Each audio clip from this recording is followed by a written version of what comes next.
Mais uma vez, boa noite aos visíveis e aos invisíveis que estão aqui com a gente sempre. A casa está cheia, coisa boa, né? Sinal que a gente está vindo buscar o que a gente precisa. Muito bom. Que Jesus esteja conosco para o nosso entendimento e na minha condição de facilitar para vocês a parábola do bom samaritano. Para a gente entender a parábola do bom samaritano, eu acho interessante a gente saber o que é samaritano. Porque já foi colocado que ele é bom. Então, para a gente entender quem é o samaritano. Eu ia trazer um mapa, mas a minha condição foi atrapalhada hoje à tarde, porque às 3h30 da tarde eu perdi toda a minha palestra, tudo que estava pronto, 3h30. E eu falei, isso não está acontecendo. Aí eu falei, tá acontecendo, agora você senta aí e faz tudo de novo. Pronto.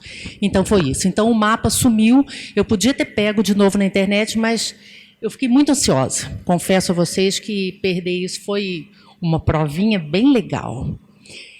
Bom, então a gente vai usar isso aqui para a gente entender.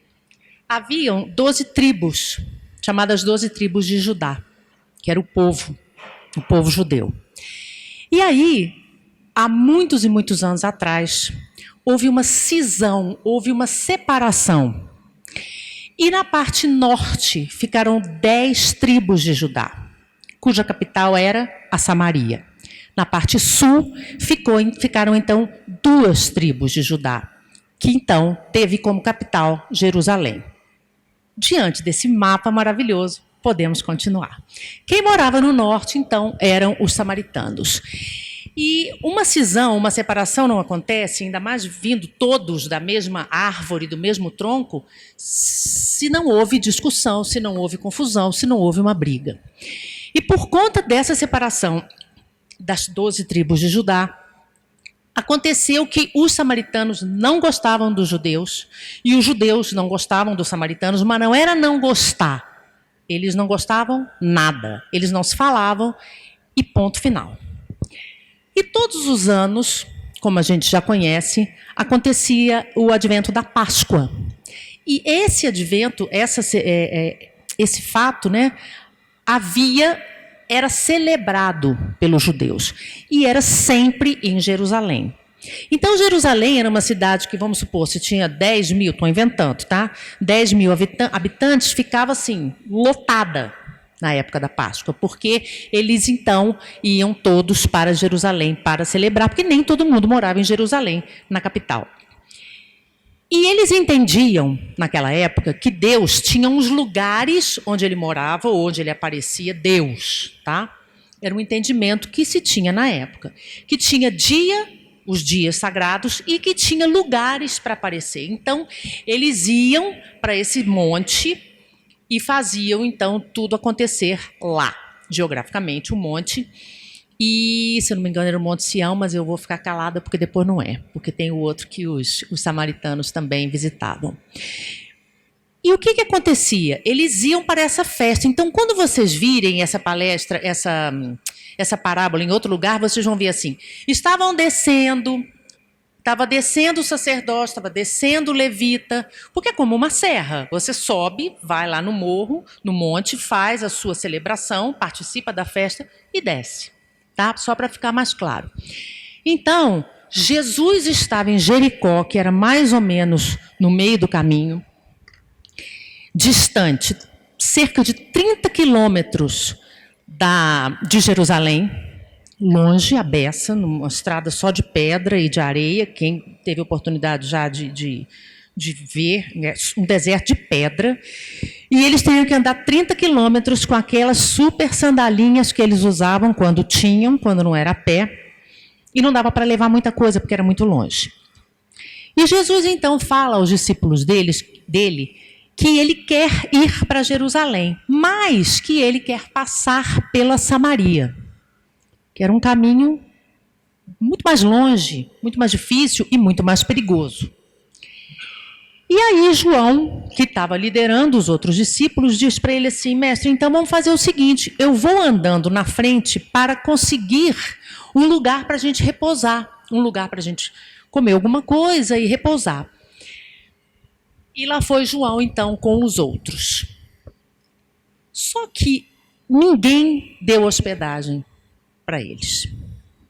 Existia uma lei naquela época de que todo viajante, todo caminheiro, todo aquele que era peregrino, que andava para lá e para cá, porque não tinha muito, né? Não tinha muita opção, todos eles tinham que ser hospedados. Se fosse na sua casa, fosse na minha, fosse na sua, eles tinham que ser hospedados. Era uma lei. Inclusive havia uma conversa, vamos chamar assim, de que quem não hospedasse cairia do céu, o malefício, enfim. Mas quando João chega com essa notícia de que ninguém quer hospedar eles na Samaria, João vê que eles estão descumprindo uma regra, uma lei que era para todos. Mas Jesus segue caminho para chegar então em Jerusalém. Essa passagem acontece depois daquela outra passagem de Jesus, quando ele dá água à samaritana, que também era da Samaria, porque ninguém podia falar com mulher, tinha aquela série de coisas que a gente não vai falar agora. Bom, então essa lei que foi descumprida faz com que Jesus e os discípulos sigam sem parar. Lógico que eles paravam em algum lugar, né? Uma sombra de uma árvore, uma coisa qualquer.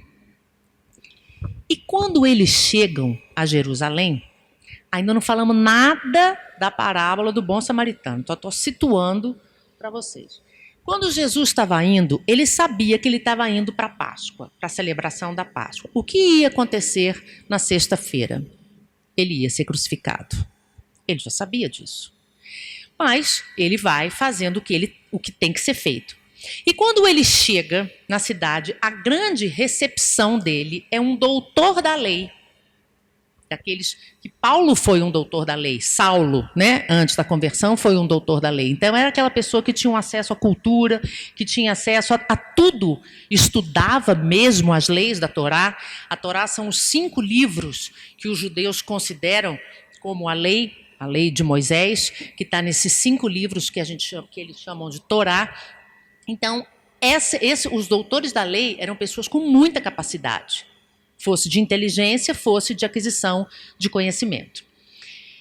E esse doutor da lei, que não sabia que estava falando com Jesus, o próprio, né, o governador do orbe, chega para ele e diz o seguinte: mestre, o que eu preciso fazer para herdar a vida eterna? Ele já sabia. Quem perguntou já sabia. O que ele estava fazendo? Ele estava testando Jesus. Porque se a gente lembrar, houve muita confusão. Ele foi morto justamente porque ele era considerado um criminoso, uma pessoa que estava contra as leis, e ele nunca esteve contra lei nenhuma. Mas algumas pessoas acreditavam piamente, agora a gente morre assado aqui, acreditavam piamente que ele veio para destruir a lei. E ele não veio destruir coisa nenhuma, ele continuou dando seguimento à lei. E ao contrário, ele ensinou além da lei, que era o que estava escrito na Torá, nos 5 livros, no Pentateuco da Torá, como a gente já falou. Então esse doutor da lei estava cansado de saber a resposta.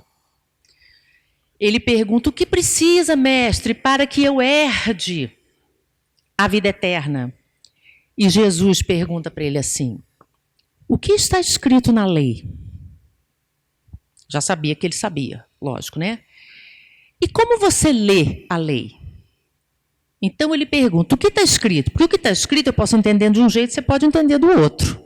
O que está escrito ali está escrito. Se não estiver muito claro, muito bem pontuado, pode dar condição de 2, 3 ou mais interpretações. E, voltando a lembrar que lei é tudo o que constava nos 5 livros da Torá, que era a lei de Moisés. E aí, quando Jesus faz essa pergunta para ele, que achava que estava testando Jesus, deixa eu ver se esse cara sabe mesmo o que é que a gente acredita por aqui. Deixa eu ver se ele está entendendo. Se ele fala outra coisa, é porque ele não é do nosso meiozinho, né? Então, ele veio mesmo para fazer confusão. E ele, que imaginava então que estava sendo testado, responde, porque ele conhecia. Ele responde: ame o Senhor teu Deus de todo o teu coração, de toda a tua alma e com todas as tuas forças e de todo o teu entendimento. Algumas traduções trazem essas 4 coisas juntas e outras trazem 4 mesmo, mas não tem problema. Amarás o Senhor teu Deus de todo o teu coração, de toda a tua alma, de todas as tuas forças e com todo o teu entendimento, porque, como a gente estava falando antes, a lei de Deus está escrita na minha consciência. Então, o que eu consigo entender, o que eu consigo captar é o que eu consigo praticar. Nem sempre, mas é o que eu consigo ter condições de praticar, mesmo que eu não pratique. E aí, ele continua, o doutor da lei continua com o restante do mandamento: e ame o teu próximo como a ti mesmo. Isso tudo a gente já ouviu 1 milhão de vezes, né? Isso, pelo que eu pesquisei, eram 614 mandamentos, que depois viraram 100 não sei quantos, e por final chegaram nesses 2, que são os mais difíceis do mundo de fazer. São os mais difíceis do mundo, porque a gente ama a Deus quando está tudo bonitinho, quando está tudo nos conformes, do jeito que a gente acha que é o melhor. Fora disso, a gente briga com Deus ou acha que Deus não tem esse poder todo, por isso, enfim. E cada um acha o que tem condição de achar. Quando o doutor da lei fala isso, ele responde a pergunta que ele fez. Ele não perguntou como é que faz para herdar o reino dos céus ou para herdar a vida eterna. Ele responde. Ele fala, dá a resposta. E por que ele fala isso? Porque desde que eles eram pequenos, na catequese deles, vamos chamar assim, na evangelização infantil deles, eles falavam e repetiam isso de manhã, de tarde, de noite em casa. Eles estavam cansados de saber esse mandamento. Cansado, sabia de cor, de trás para frente, frente para trás. Saulo, quando era pequenininho, também na escola. Igual hoje tem as musiquinhas de Hora da Historinha, aqueles negócios, era isso. Eles aprendiam isso. E aí ele fala que, o doutor da lei fala que ele sabe que os justos herdarão a terra. Aí já fica complicado, né, gente? Porque o que é justo para mim pode não ser para você. Então, já tem essa questão da interpretação. Então, o que ele teria que fazer, ele, doutor da lei, para ser considerado por todos um homem justo? E Jesus, na verdade, essa conversa se dá antes da parábola, ainda estamos antes da parábola, e ele sabe, mas Jesus torna a falar, que para ser um homem justo, a pessoa teria que cumprir os mandamentos. Vocês já viram os 10 mandamentos? Já viram uma coisa mais difícil do que aquilo? Que eu nunca vi. Bom, mas a gente continua tentando, né, gente? Não cobiçar as coisas alheias, não ter inveja, aquelas coisas todas. Mas a gente vai melhorando, né? Bom, então, o primeiro quesito para ser considerado um homem justo era cumprir os mandamentos e, no primeiro nível, amar a Deus sobre todas as coisas. Para a gente amar, eles entendiam assim, tá? Para que se ame a Deus verdadeiramente, é preciso usar a sabedoria, a inteligência e o sentimento. Até aqui, a gente usa a sabedoria para poder fazer essa conexão, a gente usa a nossa inteligência, que permite que, através de algumas coisas, nos facilite essa conexão, porém, aí fica mais complicadinho, porque ele fala que é preciso que a gente controle as nossas paixões. O que são as nossas paixões? Que vem do grego pathos, P-A-T-H-O-S, doença, as nossas doenças, a nossa inveja, a nossa raiva, a nossa impaciência, e todas essas outras coisinhas que a gente tem. Então, não bastava, para você amar a Deus, não bastava o que já era complicado, usar toda a sabedoria, toda a inteligência e todo o sentimento. Era preciso controlar as nossas mazelas, as nossas más tendências. Por quê? Um coração dividido não consegue amar a Deus. E o coração está dividido por quê? Porque está dividido entre eu fazer o bem e eu fazer o mal. Porque a gente sabe o que a gente tem que fazer. A gente está cansado de saber o que a gente tem que fazer. Só que a gente não tem vontade de fazer. A gente não tem vontade. E quando a gente não tem vontade, o que a gente faz? Arruma uma desculpa racional. Não, eu não vou fazer isso porque eu tenho isso amanhã, então é melhor não fazer isso agora, porque amanhã... A gente se enrola nessa mentirada que a gente mesmo inventa para escapar, não da lei, como o Márcio disse, mas para escapar e não fazer o que a gente sabe que tem que ser feito. A gente sabe tudo que tem que ser feito. E como a gente sabe disso tudo, imagina, a gente conhece a lei. A gente está falando com um doutor da lei que conhece assim, muito fortemente a lei. A gente sabe que ele sabe, assim como a gente sabe o que tem que fazer, mas também não tem vontade de fazer. No segundo nível, ele fala, amar a Deus de toda a tua alma. Então, ele falou primeiro de sentimentos, de palavra, de inteligência e de sabedoria. Depois, ele traz para nós amar a Deus de toda a sua alma. Alma é o espírito no corpo. É a gente encarnado. Isso é alma. E para que eu aproveite a minha encarnação, eu tenho que, então, sabendo disso tudo, que eu já sei, ter atos concretos, fazer coisas.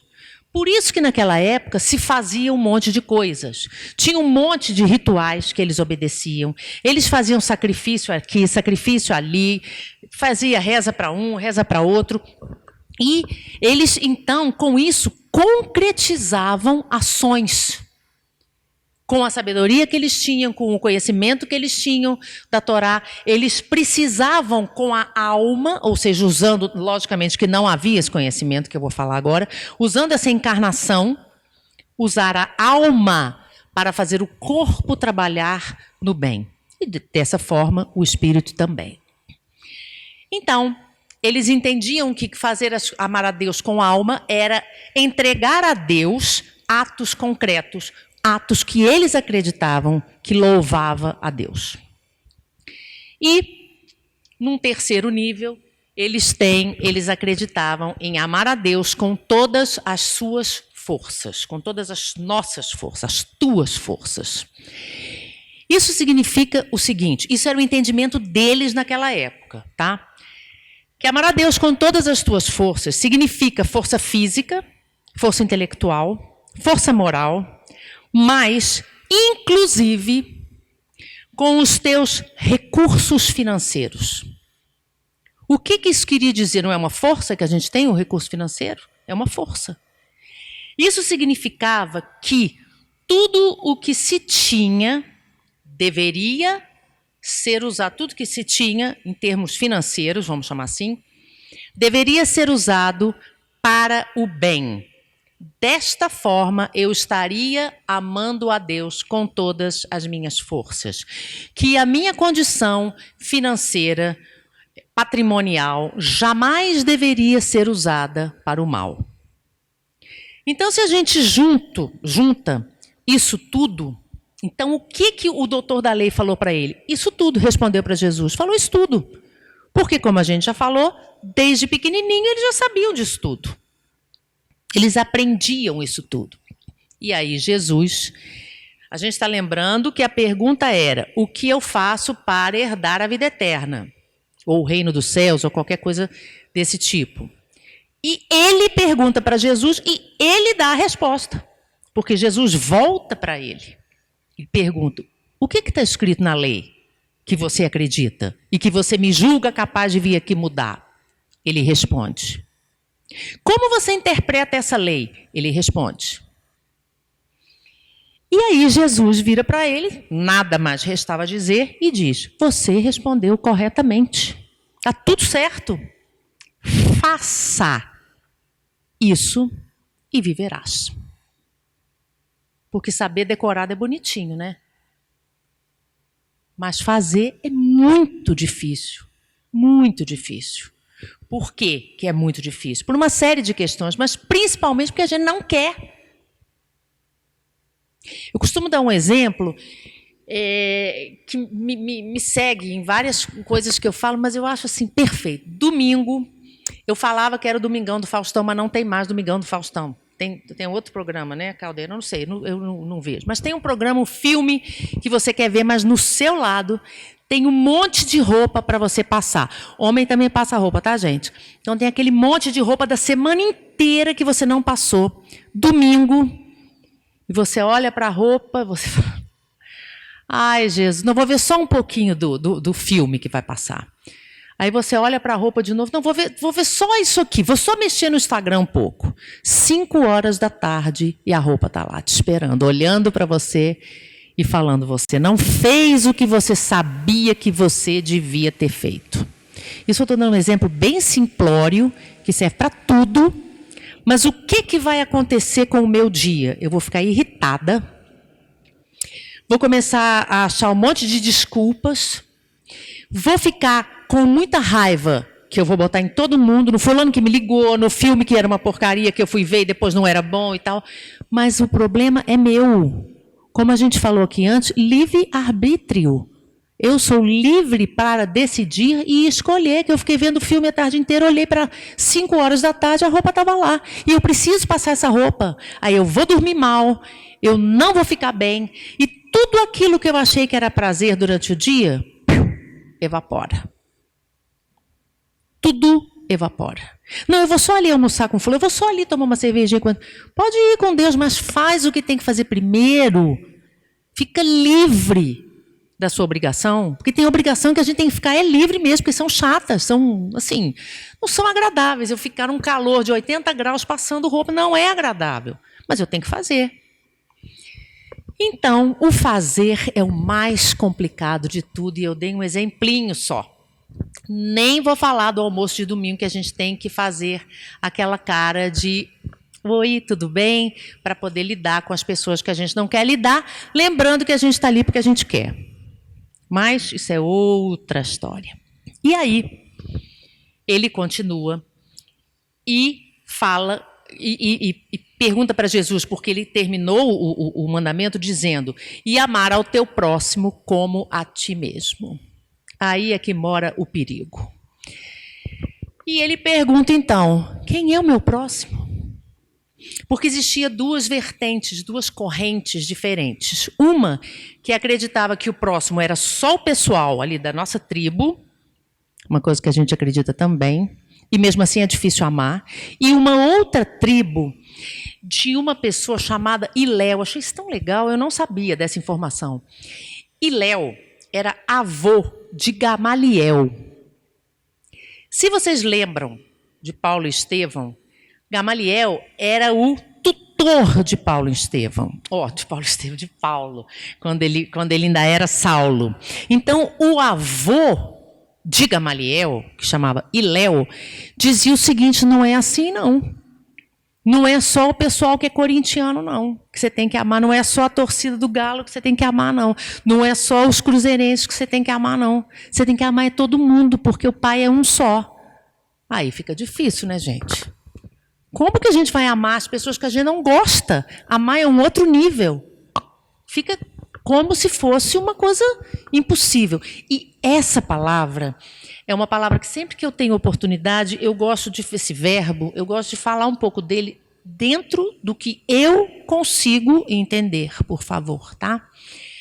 Amar é uma palavra muito profunda, muito forte, e virou macarrão. Está na boca de todo mundo. Te amo, todo mundo ama todo mundo. Quer dizer, a função, o significado, a força desse verbo não é, já foi. Não tem, a gente não consegue mais nem pensar e refletir sobre a profundidade disso, porque essa amação de todo mundo, amar todo mundo, fica um final de semana, como estou falando de homem, mulher, ou afins, ou quem quer que seja, homo, estou falando assim, não, uma amiguinha que você conheceu, uma pessoa, nossa, fulana, conheci esse final de semana, amei, amo ela. Que ama, gente, quem ama? Não ama, não. Então, quando a gente fala de amar ao próximo como a ti mesmo, amar a gente é muito complicado, muito difícil amar a gente. Você pode gostar de algumas coisas, a gente não gosta de tudo na gente, não. Quem já tem consciência não gosta, quem não tem se ama. Mas a gente não consegue se amar assim nessa facilidade, não. A gente gosta de algumas coisas em nós, outras a gente tem pavor. Pavor. E outras a gente conhece quando acontece alguma coisa e a gente mostra aquele lado da gente. Então, quando Jesus fala, ame o próximo como a ti mesmo, ele entende a dificuldade que é amar a gente mesmo. Porque é preciso uma coisa importantíssima. Não estou falando que é a primeira. Aceitação. E que essa aceitação de quem eu sou não me leve ao comodismo. Ah, eu sou assim, então agora só na outra encarnação. Não perde tempo, não. A gente não pode perder nem um minuto, nem um segundo. O que você não falou hoje, se você não acordar amanhã, ficou sem falar. Ficou sem ser demonstrado. Ficou sem acalentar e deixar a alma de alguém mais leve e mais feliz. A gente chega e tem prazo de validade. A gente não sabe. E a gente acha que a nossa vida é eterna aqui no planeta e não é. E aí, quando Jesus diz para ele que tudo isso que ele falou estava certo e ele torna e pergunta quem é meu próximo, Jesus também não responde. Jesus é danado. Ao invés de responder, ele conta para ele uma parábola. Parábola é uma história que tem fundamentos, que tem consequências, que traz conhecimentos morais e muitas vezes tem alguma religiosidade dentro daquilo. Como a gente estava falando de Jesus, tudo dele pode ser, até a vírgula que ele coloca quando ele fala, porque ele não deixou nada escrito, pode ser bem interpretada. Então, Jesus conta a seguinte parábola. Um homem, reparem que é a única pessoa que não vai ser identificada. A gente não sabe de onde esse homem, de onde ele saiu, que cor ele é, se ele é pobre, se ele é... A gente não sabe de nada. Ele só se refere como um homem. Um homem descia de Jerusalém para Jericó, tá? Então ele desce o morro e vai para Jericó. Quando cai na mão de assaltantes. Esses assaltantes eram muita pobreza, gente. A gente sabe que era muita pobreza. Tiram as roupas desse homem, espancam eles, tiram tudo que ele tem e deixam ele nu lá na estrada, que também não se sabe para onde este homem estava indo. E, espancado, ele fica quase morto lá no meio da estrada. Aconteceu estar descendo por uma estrada de Jerusalém, como a gente mostrou no nosso mapa, descia de Jerusalém por essa estrada um sacerdote.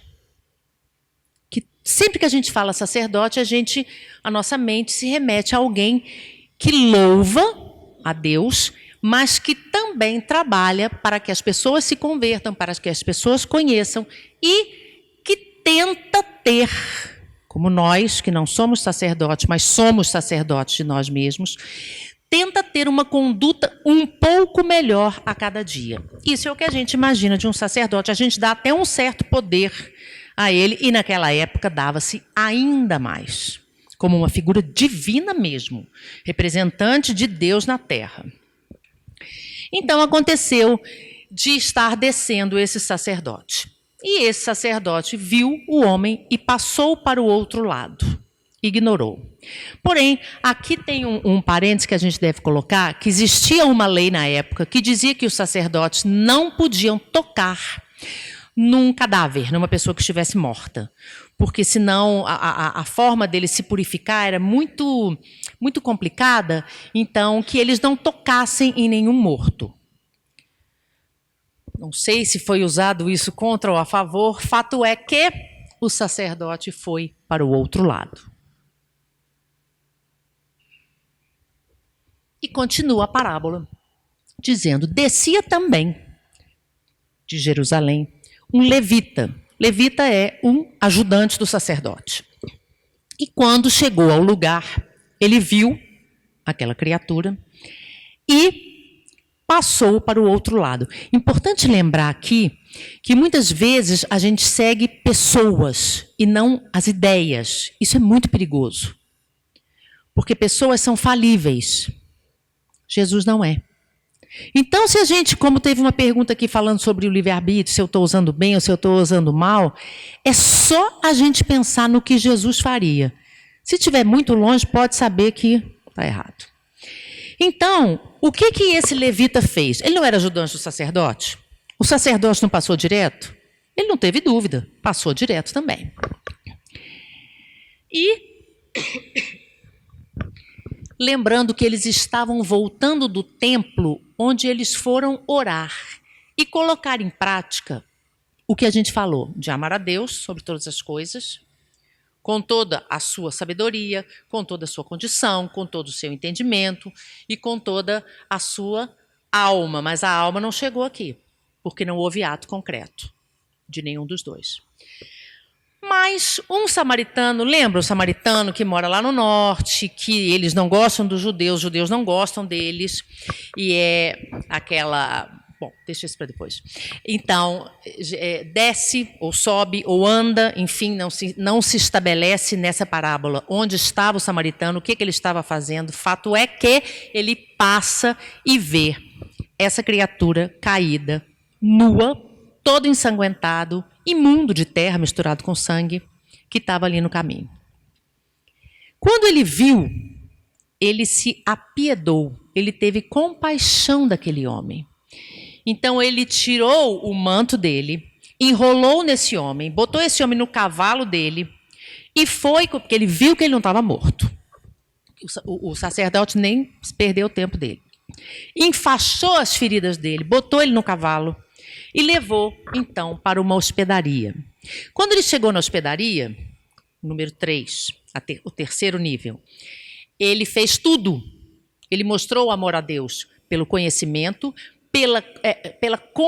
não sei falar essa palavra, pela ação concreta de ter levado o moço para a hospedaria e, num terceiro nível, ele pegou o dinheiro dele, as moedas, deu 2 moedas ao hospedeiro e disse, ao dono da hospedaria, e disse: cuide dele. Quando eu voltar, eu te pago as despesas que você tiver que não estejam nessas moedas que eu te dei. E aí Jesus pergunta para o doutor da lei: qual desses 3 você acha que foi o próximo do homem que caiu nas mãos dos assaltantes? Você imagina um doutor da lei, pavor dos samaritanos, ter que virar para Jesus e falar assim: o que foi bom foi o samaritano. Primeiro, samaritano e bom não combinavam, porque eles não achavam os samaritanos bons. Então já era complicado. Então, além de ser samaritano, Jesus ainda coloca bom. Vocês têm certeza que não conhecem ninguém que vocês não gostam, eu tenho certeza, mas vamos supor só que vocês conheçam alguma pessoa que vocês não gostem. Mas essa pessoa tem uma qualidade muito bacana. É fácil, não precisa responder. É fácil ou difícil reconhecer essa qualidade e falar: mas fulano é danado, viu? Consegue, não suporto, posso nem sentir o cheiro, mas é fácil ou é difícil fazer isso? Reconhecer uma qualidade num inimigo, numa pessoa que você não gosta, numa pessoa que você tem inveja. É dificílimo. Porque quando a gente reconhece, não sei se acontece com vocês, a gente fala assim: isso ela tem de bom, mas acontece que também você não sabe. Fulano tem isso, tem aquilo, aquilo outro. Aí aquela lista de defeito que a gente inventa ou até sabe que a pessoa tem, porque a gente é a perfeição, então a gente já faz essa colocação. É muito difícil reconhecer, muito difícil. Mas Jesus, que é um educador e educa o tempo inteiro com tudo, isso serviu também, só um parênteses aqui, tomara que eu consiga voltar, isso serviu também para João. Você lembra que João foi lá, conseguiu uma hospedaria na Samaria e não conseguiu? Falou que ninguém queria hospedar? João sabia que tinha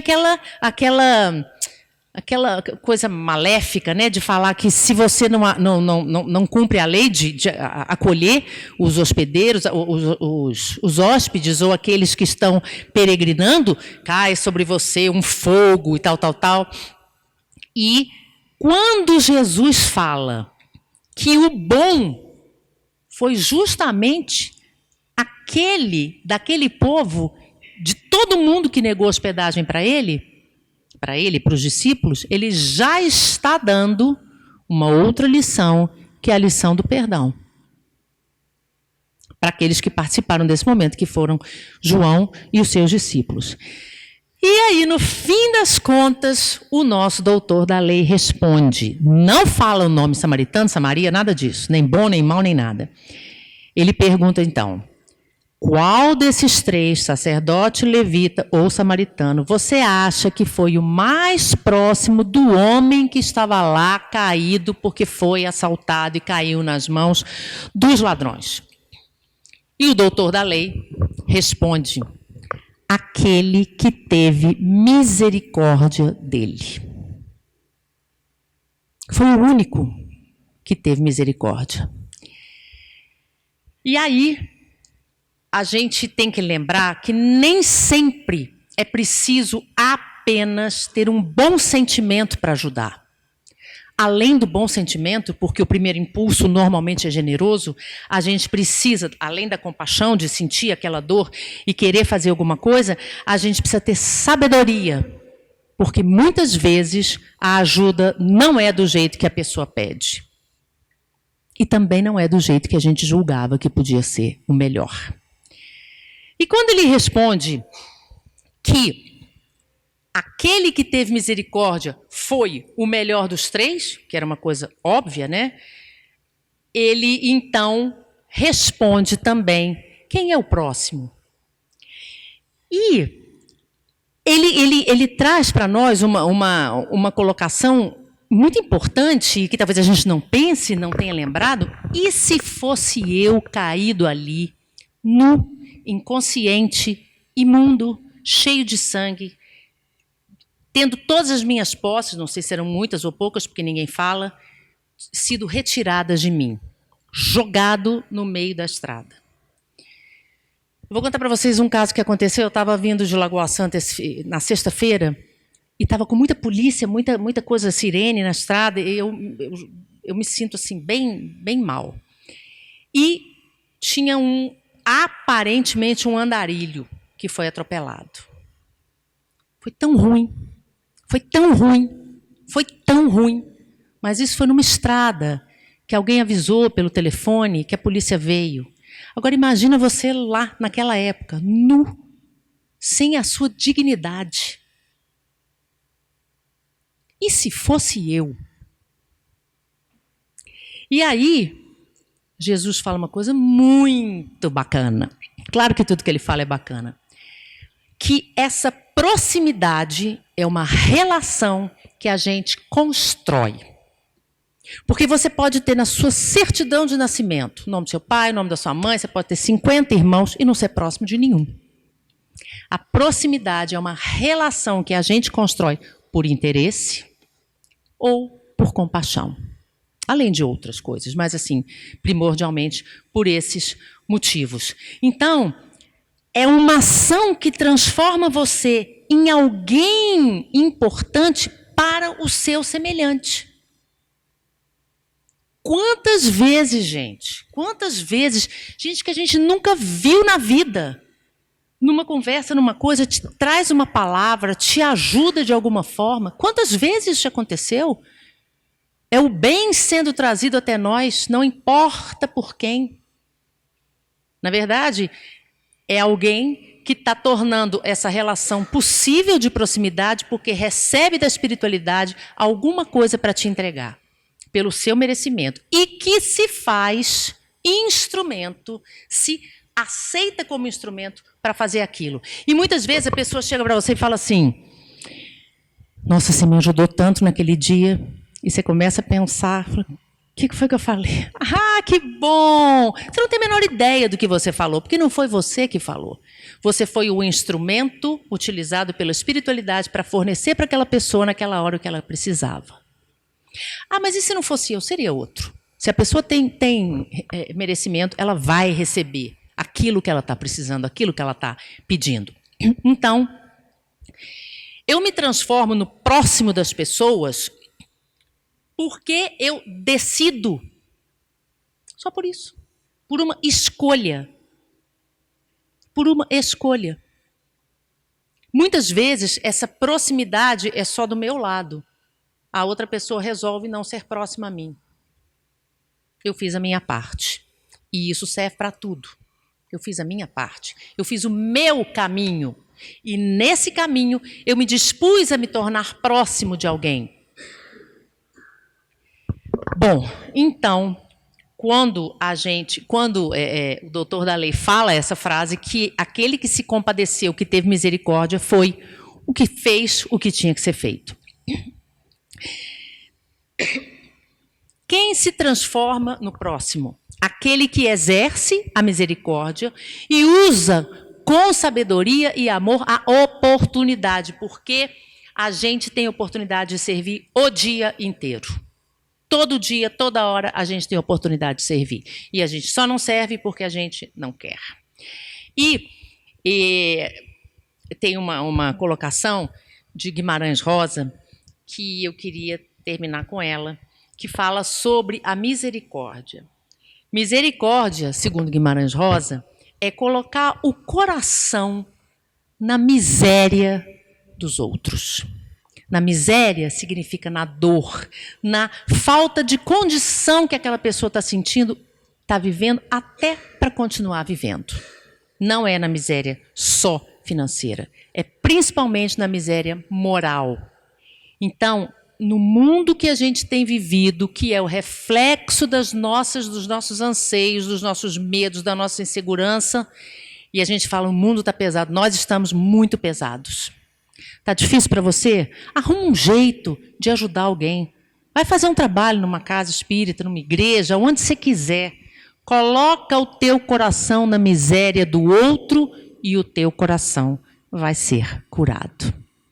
Uma boa noite para todos nós. Muito obrigada.